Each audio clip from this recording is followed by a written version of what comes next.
Hello everyone. So we just wrapped summer solstice this past week, and I wanted to touch on something that is critically important when you have horses, or really any animal at all, but this is going to be specific for horses. So horses can suffer heat stroke just like any other, mammal. If they get too hot, then bad things can happen. So what are the signs of heat stroke in a horse? Well, it's pretty obvious.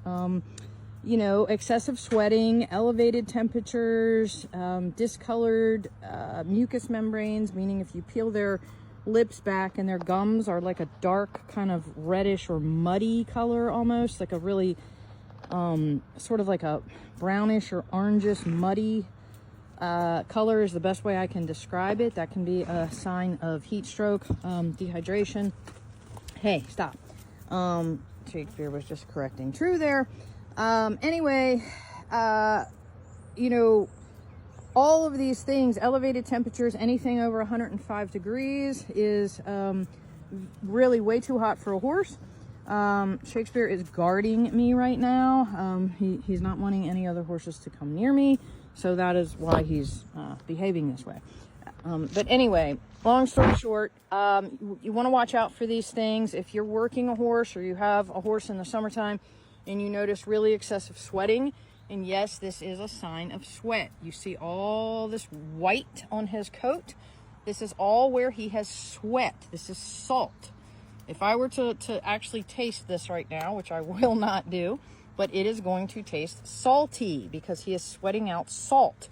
So it is very, very important when you are feeding or giving your horses supplements, especially in the summertime, to include a little bit of salt or make sure that the feed that you are feeding has salt. Now, that's assuming that your horse is healthy and doesn't have any medical conditions that, you don't want excessive salt either. So, of course, every time I'm going to do this, I'm going to say, always check with your veterinarian and know your horse. But excessive sweating, like if he were just standing here like dripping with sweat, this is dried sweat, all this white stuff. But if he were standing here just dripping excessively with sweat, if he was breathing very, very heavy and couldn't get his breathing to a normal level after about 5 minutes, then that would be a sign that I would really need to pay attention to. So if I were assessing a horse for heat stroke, I would assess their entire body.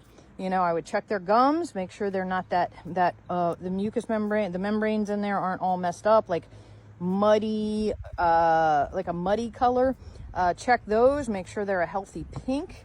Let me see if he'll let me do this. See how they're nice and pink in there? That's a healthy gum. I know. Yes, you're a good boy. But if they were an off color, kind of more like that, then I would be very concerned. So I'm going to check the gums. I'm going to check for overall sweating. I'm going to check his respiration to see after 5 minutes if he's breathing normally. I'm going to check his temperature. If he cannot get down to a regular temperature between, like 99 and 101 degrees, then, after a few minutes of cooling and getting him into the shade, then that's going to tell me that there's a problem. So what happens if your horse is experiencing heat stroke? Well, obviously, the very first thing you want to do is get them into shade, get them into a covered area, okay, and get them out of the heat. Give them access to clean, fresh water, nice, cool water that they can drink. If you are going to hose them down, there's two schools of thought on this. A lot of people say it's very dangerous to hose an overly heated horse. So what I always recommend is start at the feet, okay? Like just take a little mister or something, start at the legs, work on cooling the legs before you ever put it on the chest and the body. So start with the legs.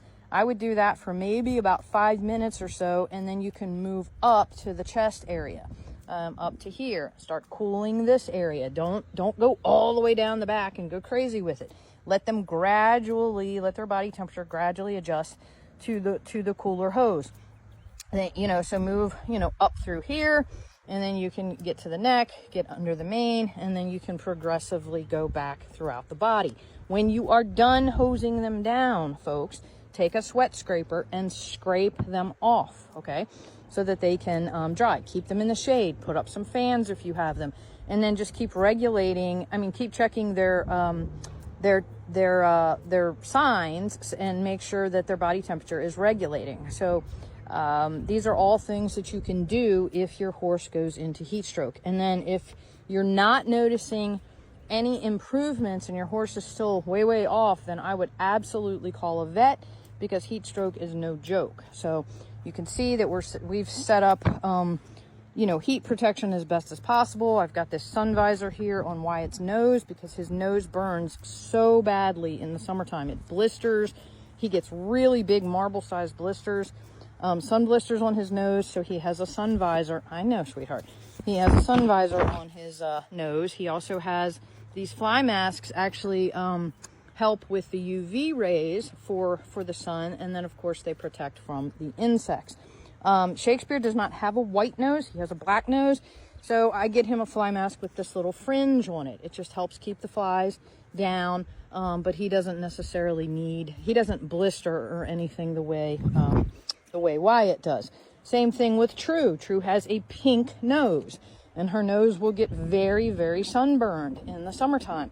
And it can result in blistering. She doesn't get nearly the blistering that Wyatt gets, but even so, I order these Harrison Howard masks.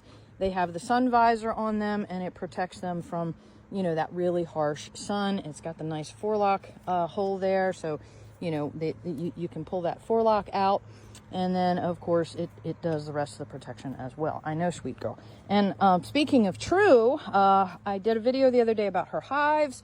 Her hives have gotten much better. They are going down. We are still giving her the medication twice a day, but she's doing a whole lot better in that regard. So hope that helps, folks, with the heat stroke. And just take care. Just make sure take care of yourselves, take care of your horses. Do not leave your animals, your dogs, everything else out in this type of heat without any access to shade. Our horses have a big shade pavilion there. They've got trees. They've got a creek down there that they can get in and wade in and cool off.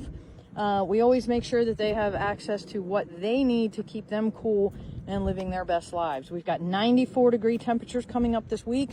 Going to be super hot, and it's just really important to know these things as we're going into summertime. So if you found this video helpful at all, please like, share, or repost, whatever, bookmark.